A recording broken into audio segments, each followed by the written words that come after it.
From iconic Hollywood locations hiding supervillains to a golf cart masquerading as a futuristic vehicle, the 1976 Saturday morning sensation filmed in some of Los Angeles' most recognizable yet unexpected places.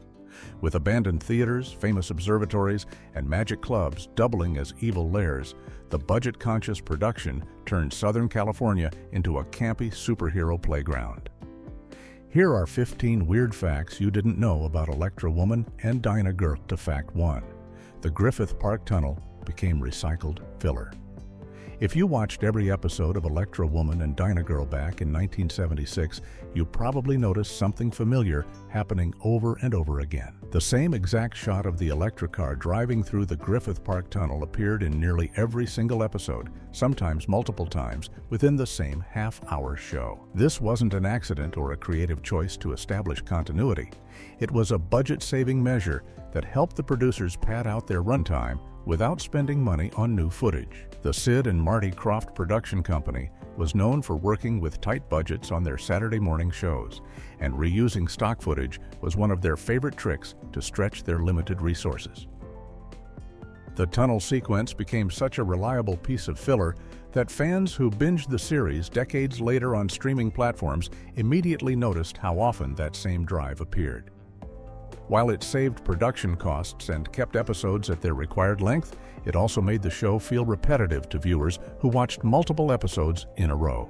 The Griffith Park Tunnel itself is a real Los Angeles landmark located in the park's mountainous terrain, and it has appeared in countless films and television shows over the decades. For Electra Woman and Dyna Girl, though, it became less of a location and more of a cinematic safety net that the producers could rely on whenever they needed to fill a few extra seconds of screen time without spending another dime. Fact 2. Hollywood's Magic Castle played the sorcerer's hideout. The very first villain that Electra Woman and Dyna Girl faced in the premiere episode was a character called the Sorcerer, and his mysterious lair was actually filmed at one of Hollywood's most exclusive and recognizable locations. The Magic Castle, a private club for magicians and magic enthusiasts located in the Hollywood Hills, doubled as the villain's headquarters for that opening adventure. This wasn't just any random building. The Magic Castle is a genuine landmark in the entertainment world, a Victorian mansion that serves as the clubhouse for the Academy of Magical Arts and remains members only to this day. Using this location was a perfect fit for the show's campy, supernatural themes, since the sorcerer was supposed to be a mystical villain with powers beyond normal comprehension. The Magic Castle's Gothic architecture and mysterious atmosphere gave the production exactly the kind of spooky, theatrical backdrop they needed without having to build an elaborate set from scratch. It also gave the show an instant boost of credibility and style, since viewers in the Los Angeles area would have recognized the iconic building immediately. The fact that a children's superhero show gained access to such an exclusive venue shows just how connected the Krofft brothers were in the Hollywood entertainment community during the 1970s, and it remains one of the more memorable location choices from the entire series. Fact 3. Villains always hid in abandoned theaters. One of the strangest patterns that emerged throughout the 16 episodes of Electra Woman and Dyna Girl was the show's obsession with using abandoned theaters as villain hideouts. Multiple bad guys throughout the series chose derelict movie houses and performance venues as their secret bases of operation, which created an oddly specific visual theme across the show's short run. The most notable example was when the villain Glitter Rock set up his headquarters inside the historic Magnolia Theater. But other episodes also featured similar theatrical locations falling into disrepair. This location choice wasn't just about finding cheap, atmospheric places to film. It also reflected a real cultural moment in Los Angeles during the mid-1970s, when many classic theaters were being abandoned as the entertainment industry changed. The production team could easily gain access to these empty buildings for filming without disrupting any actual business, and the dusty, decaying atmosphere of forgotten theaters added a layer of gothic creepiness to the show's otherwise bright and campy tone. For a superhero show aimed at children, the repeated use of abandoned cultural landmarks as villain lairs created an unintentionally melancholic subtext about the death of old Hollywood glamour. It also made the villains seem like scavengers, picking through the ruins of a bygone era, which fit perfectly with the show's low-budget aesthetic and recycled production values. Fact 4. The Magnolia Theater was already dying. When Glitter Rock chose the Magnolia Theater as his hideout in one of the show's most memorable episodes, the production wasn't just using an abandoned building for atmosphere. They were filming inside a real piece of Los Angeles history that was already in its death throes. The Magnolia Theater had once been a thriving neighborhood movie house.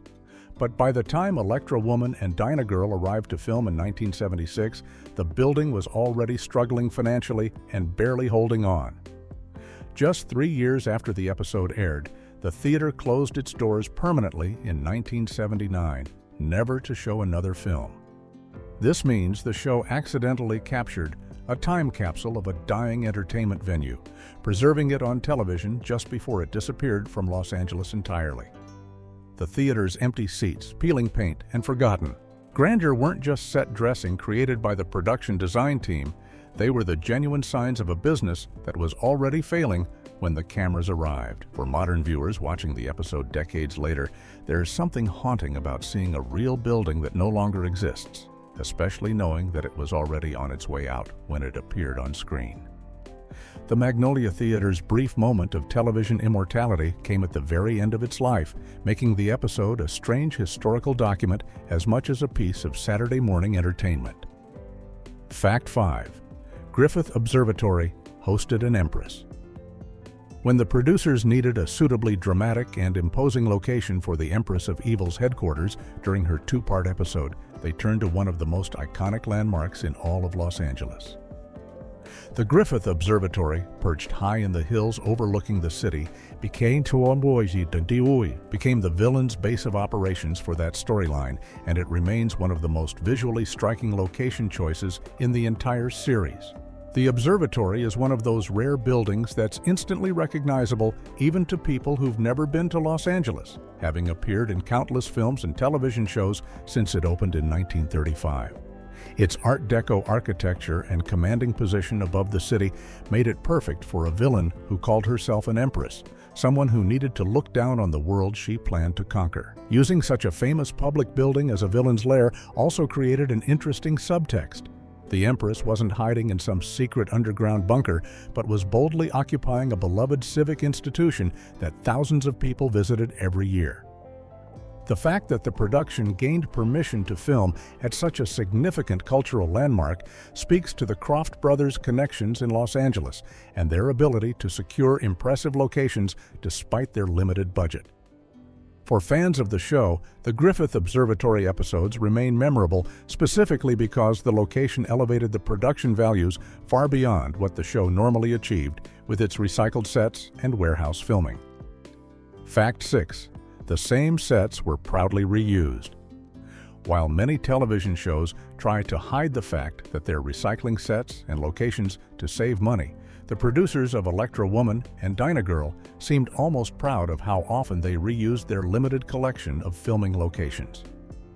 The Sid and Marty Krofft production company operated on notoriously tight budgets for all their Saturday morning shows, and this series was no exception.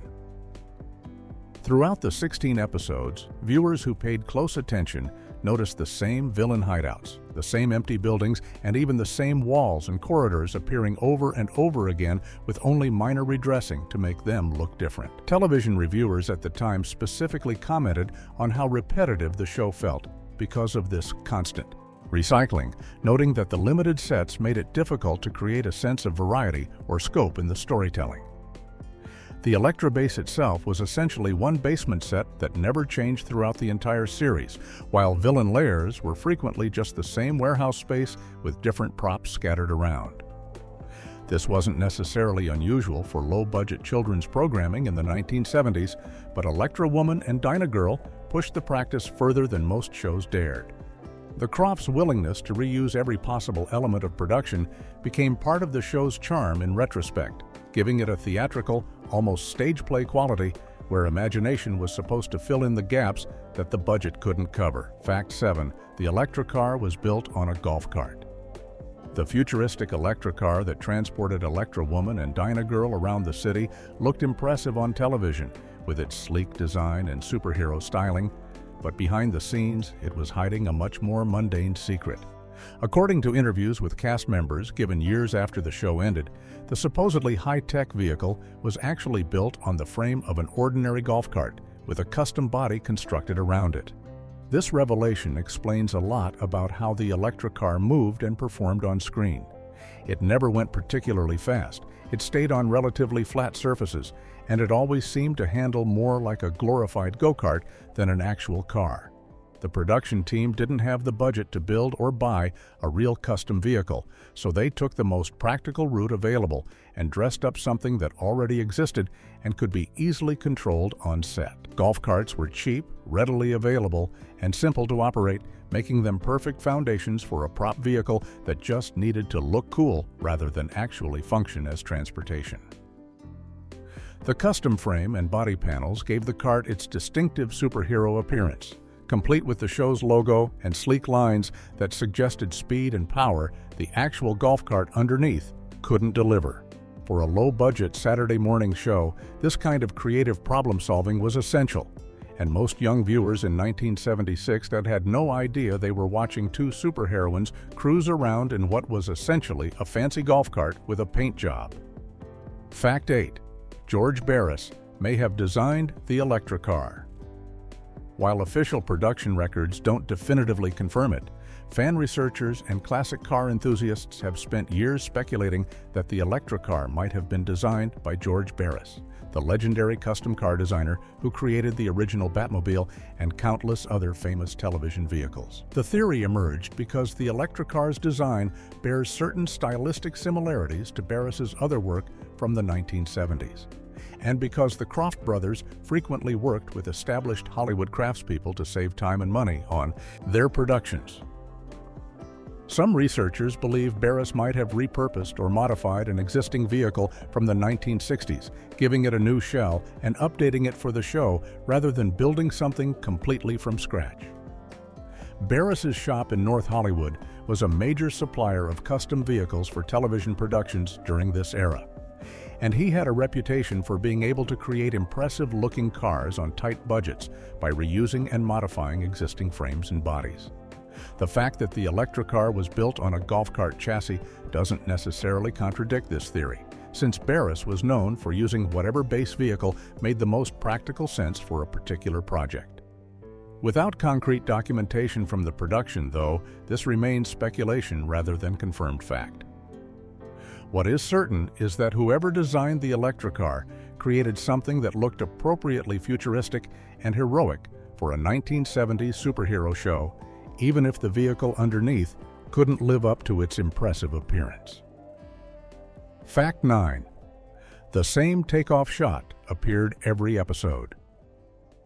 Just like the Griffith Park tunnel footage became recycled filler throughout the series, the Electra car had its own piece of stock footage that appeared with remarkable consistency.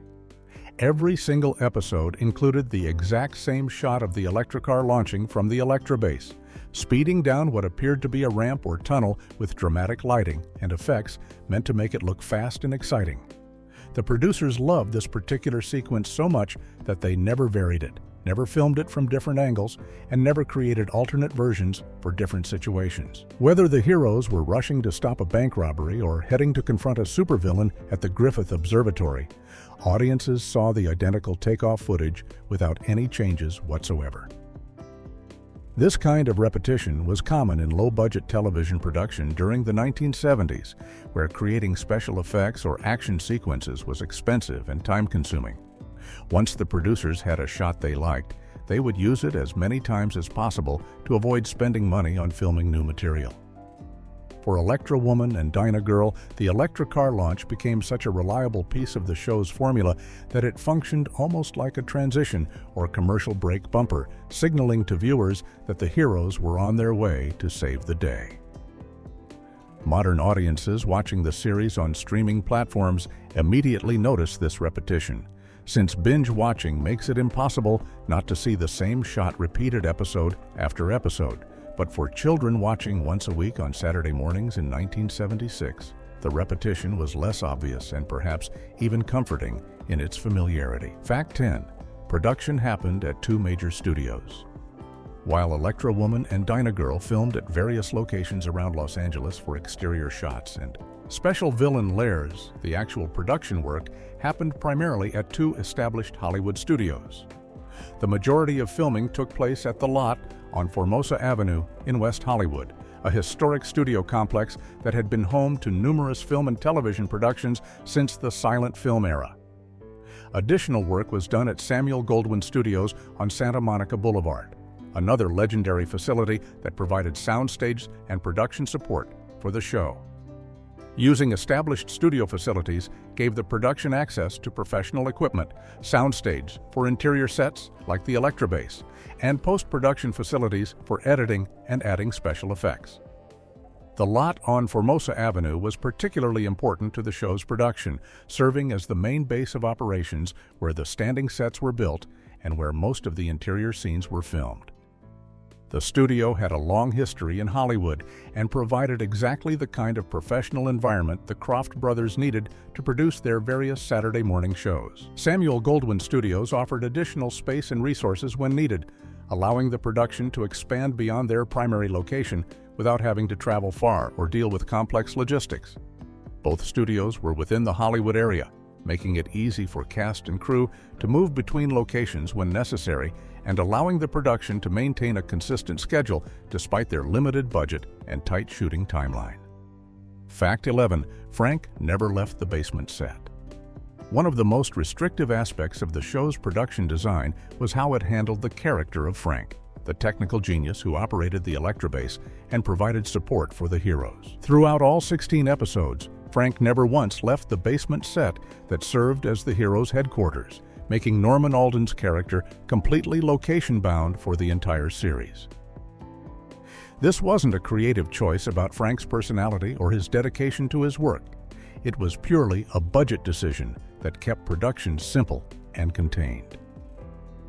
By keeping Frank permanently stationed at the Electra base, the producers never had to build additional sets for him, never had to include him in location shoots, and never had to worry about expanding his role beyond operating computers and providing exposition. The Electra base itself was essentially a single basement set with various technical-looking props and screens that were meant to seem futuristic and high-tech, but were actually quite simple and inexpensive to maintain. Frank's scenes could be filmed quickly and efficiently without any complicated setups, and the character served his purpose of explaining plots and providing the heroes with information they needed to solve crimes. This production strategy was common for support characters in low-budget shows, but it became particularly obvious in Electra Woman and Dyna Girl because Frank appeared in virtually every episode, yet never experienced anything beyond sitting at his computer console. For Norman Alden, this meant showing up to work and performing all his scenes in one location without any variation, though he brought enough personality to the role that Frank remained a memorable part of the show despite his physical limitations. Fact 12. Real LA locations played Fort Knox. When the sorcerer hatched his villainous plot to rob Fort Knox in Kentucky during the premiere episode, the production faced an obvious logistical problem.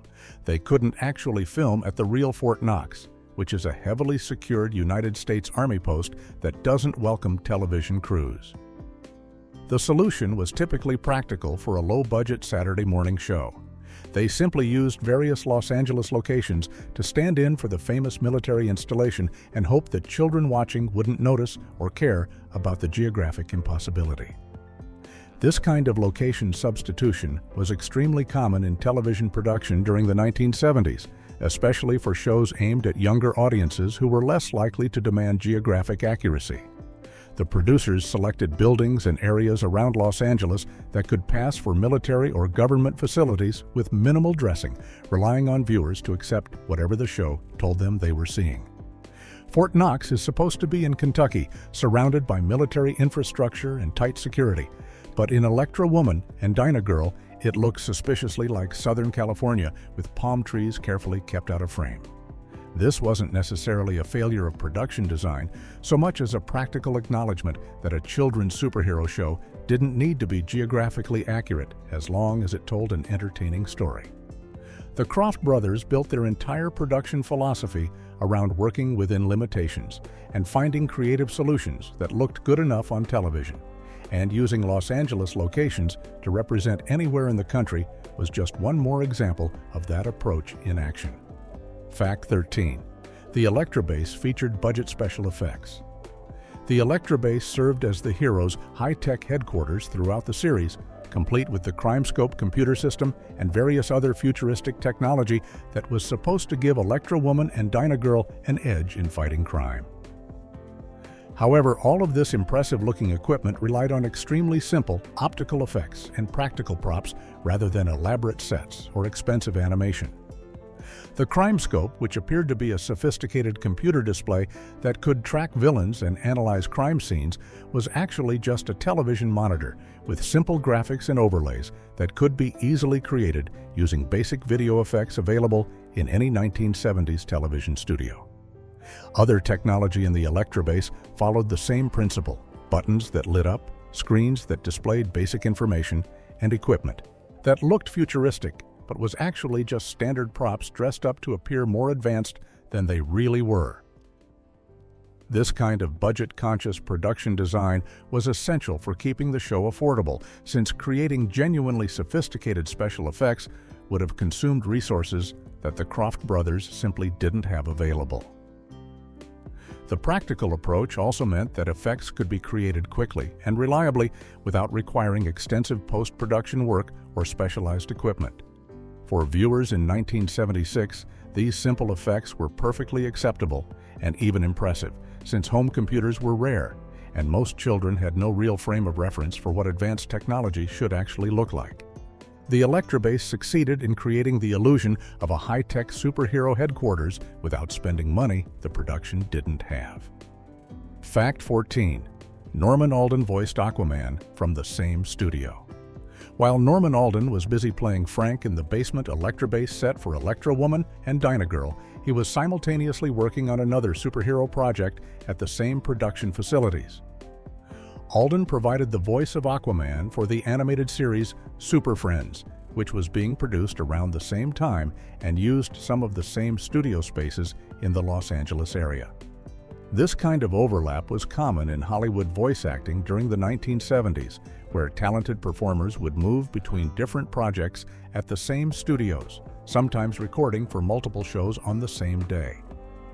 For Alden, this meant he was essentially playing two different superhero supporting characters simultaneously, one on camera as Frank and one in the recording booth as the underwater hero Aquaman. The convenience of working at the same studio facilities made it easy for him to balance both roles without the logistical nightmare of traveling across Los Angeles between different production locations. Super Friends was a much bigger production than Electra Woman and Dyna Girl, with better budgets and wider distribution, but Alden brought the same professional energy to both projects. The fact that he could provide the voice of a confident underwater superhero and then turn around to play a nerdy, basement-bound computer operator shows his range as a performer. It also highlights how interconnected the world of children's superhero entertainment was during this era, with the same actors and production facilities serving multiple shows across different formats. Fact 15. No origin story set was ever built. Unlike Batman, which devoted significant screen time and resources to showing how Bruce Wayne became the Dark Knight and how the Batcave was established, Electra Woman and Dyna Girl completely skipped over any origin story or explanation for how the heroes acquired their elaborate headquarters. The Electra base simply existed from the very first episode with no backstory, no explanation of how it was built, who funded it, or why it was located wherever it was supposed to be. The show never filmed any flashback sequences showing the heroes discovering the location, setting up their equipment, or meeting Frank for the first time. Viewers were just expected to accept that this entire operation was already up and running when the series began. This wasn't an artistic choice to maintain mystery or intrigue. It was purely a budget decision that allowed the producers to avoid spending time and money on sets and sequences that didn't directly contribute to the weekly villain fighting formula. Building sets for an origin story would have required additional locations, costumes, and production time that the show simply couldn't afford. The Electra base's complete lack of backstory also meant the production never had to explain the logical problems inherent in the premise, like how two women working at a magazine somehow had the resources to build and maintain a secret superhero headquarters with advanced technology.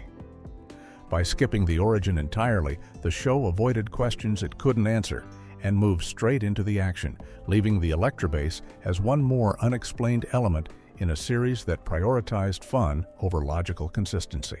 Logical consistency. Logical consistency. Logical